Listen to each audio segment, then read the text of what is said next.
Okay, we are now in the seventh part of chapter 2, seventh clip of chapter 20. Alright, so we are going to look at credit information. We need this credit information in order to do the credit analysis. So we are still in key topic number 5 in chapter 20. So the credit information about the customer can be obtained from financial statements about the customer's company. Okay, and the credit reports with customers' payment history to other firms. You can also get credit reports from other supplier firms for the same customer. Okay, then you can also get it from the banks. Okay, and also payment history with your own company. So these are the various sources of credit information about your customer. You need this in order to make a decision about the credit worthiness. For example, what is the proportion or the chance or the probability of the customer defaulting? So you decide that based on your analysis about these credit information. Right? Okay, let's move on. Okay, now we come to the famous 5 C's of credit, the model of 5C or 5 C's of credit. So this is a model, a framework in order to assess the credit worthiness of a customer. The customer can be an individual or a firm or a company. Alright, as the name suggests, 5 C's, there are 5 factors. Each factor starts the word or the term used for each factor starts with a C in front. So character, capacity, capital, collateral, and conditions. These are the 5 factors. We call this the 5 C's. Alright, now the first C or the first factor is character, and arguably this is the most important factor. Okay, so this is the willingness of the customer to meet financial obligation. So this is a measure of character. Character is a bit difficult to measure, but you can determine the willingness or the character to pay by looking at the previous history, the payment history of a customer. So this is important. So usually, before extending loan, banks look at the payment history of a customer. Okay, they look at what other purchases the person has made using credit. So they use that to infer about the character of the person. Meaning if you owe, then there is an urge. This is a personal trait of the person to pay. Arguably, this is the most important factor. If all the other factors are lacking, as long as this factor is good, okay, the person will pay somehow. They will find means to pay the debt obligation, because that's an obligation that they must pay. So this character is very important. But apart from that, you have also other factors. Sometimes the character is good, but they don't have any of these conditions. Or what do you call suitable conditions. The other C's are all not very favorable for the person, then you cannot extend credit to that customer. So we look at other factors. For example, capacity. Capacity measures the ability of the customer to meet financial obligations out of income. This is operating cash flow. This is applicable for a firm. But for a person, an individual, you look at the income of that person. So this capacity is based on ability to pay the credit based on the income. So generally, higher the income or higher the operating cash flow of a company or a person, then you can assume that that person has greater capacity to pay, or greater ability to pay. Alright, so these two are arguably the two most important factors. Now the other factors are supporting factors, auxiliary factors. So you have capital. Capital will be financial reserves that the company has. For example, if they are unable to pay, then they can tap resources from their financial reserves. So capital here means how much equity the shareholders have put into the company. So this the greater the equity funds, greater the capital. So greater the likelihood that the company will pay the debt obligation. So if you give credit to the company and the company has a lot of financial reserves, okay, then even though they don't have enough income, operating cash flow, they will tap the financial resources, reserves, okay, from the equity, and they will pay the debt holders. So this is capital, financial reserves. The next C, the fourth C of credit, is collateral. Collateral, as we have seen in an earlier chapter 18, we have looked at collateral. Collateral is actually security, or assets pledged as security for a loan. So here the company may have assets that you pledge for a particular loan.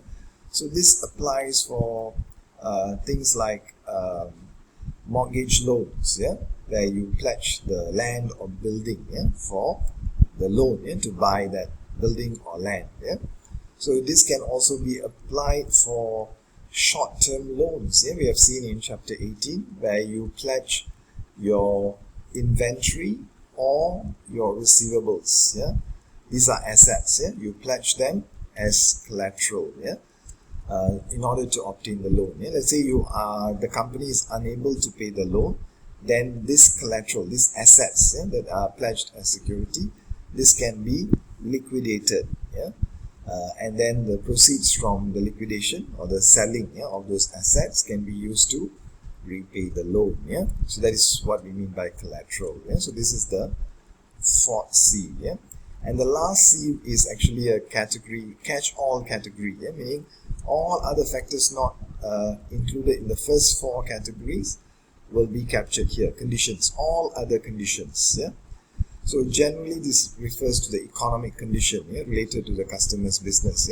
When we say general economic conditions, this will include the competitor, and then the suppliers, the customers, and then other stakeholders. In fact, for example, now we are in the midst of COVID-19, right? So this will affect the economic condition, the operating cash flow ability. It will affect the capacity for the company to generate income. So this condition will affect this capacity. So this will impact, sometimes impair, that means adversely affect the customer's ability to pay. So these conditions will influence the second C here. So all these factors must be considered in total to see whether the customer has high creditworthiness or low creditworthiness. Okay, all right. So that's there is more written about this in the textbook. Then please read. Okay, this is just very brief. Okay, I want you to read more from the textbook. Okay, let's move on.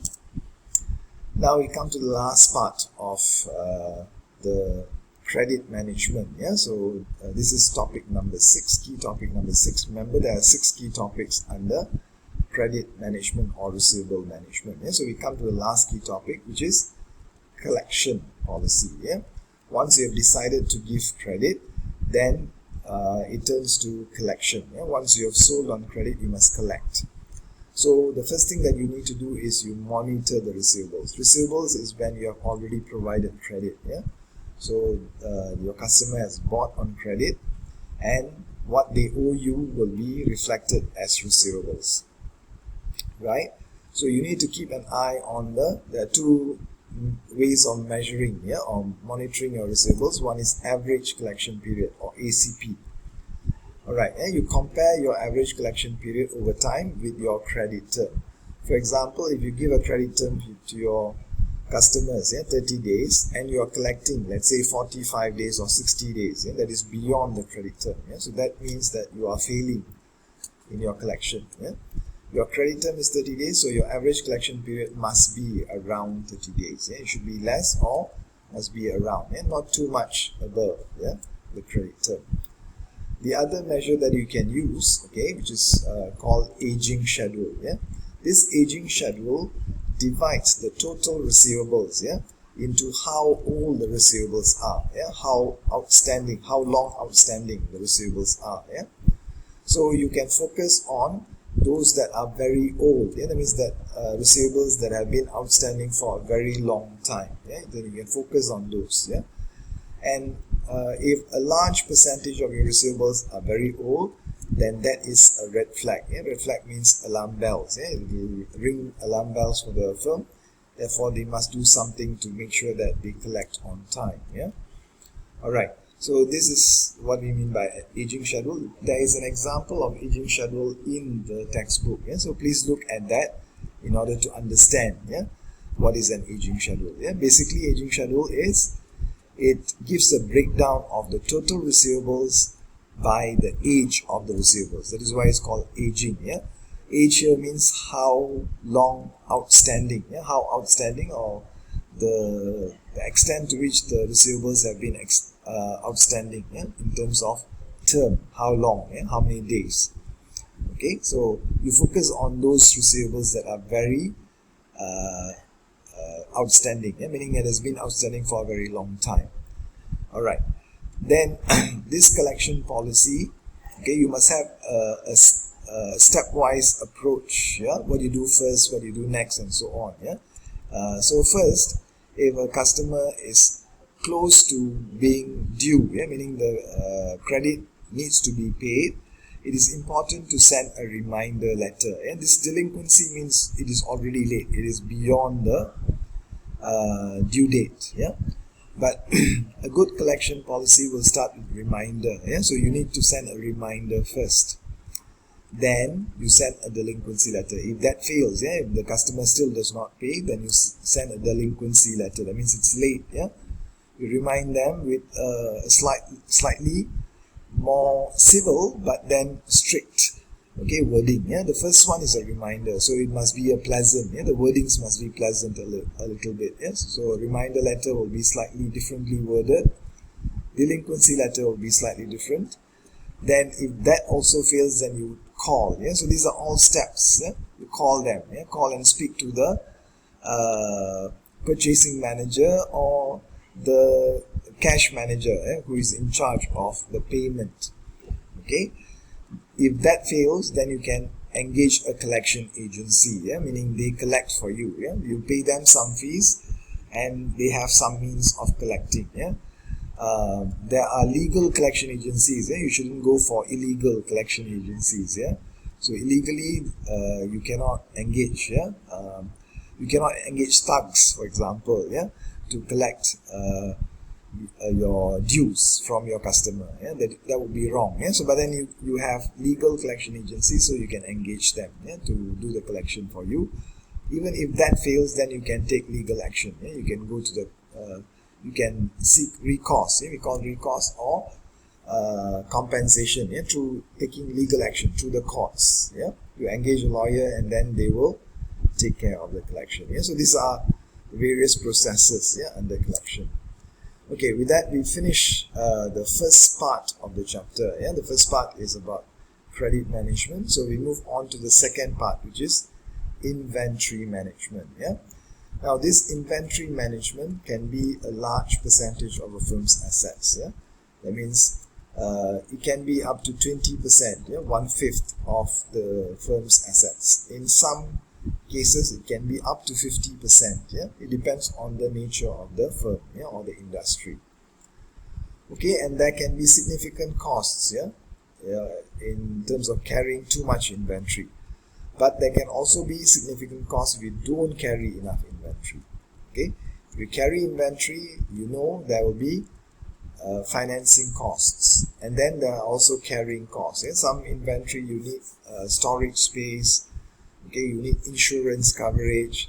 Okay, things like that. Yeah, so some inventory, they are sensitive, so you have to control the temperature. Okay, you have to keep them in ice packs and so on. Yeah, so these are costly, yeah, to carry a lot of inventory. But if you don't have enough inventory, that can also be costly, yeah, because it can disrupt your sales. Okay, when customers walk into your shop, for example, or your firm, they want to look at what